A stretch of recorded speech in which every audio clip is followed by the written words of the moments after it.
తోటకాచార్యుల వారికి ఎక్కడ లేని ప్రజ్ఞ భాషించింది. ఆయన శంకర భగవత్పాదుల్ని చూసి అప్పుడు గురువు గారిని చేసినటువంటి స్తోత్రమే తోటకాష్టకం. అందుకే ఆయన పేరు మీదే వచ్చింది అష్టకం. ఇది అసలు నిజానికి యథార్థం చెప్పాలంటే ఈ తోటకాష్టకానికి వ్యాఖ్యానం చేస్తే ఇందులోకే శంకర విజయాలన్నీ వచ్చేస్తాయి. అంత గొప్ప అష్టకం.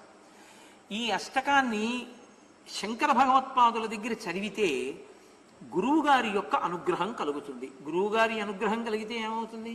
ఇహము పరము రెండు సిద్ధిస్తాయి.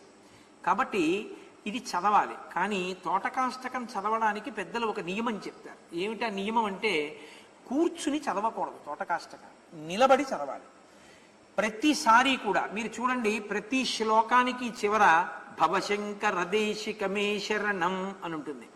ఆ భవశంకర దేశికమే శరణం అన్న తర్వాత వంగి కుడి చేత్తో ఒకసారి నేలని ముట్టుకోవాలి.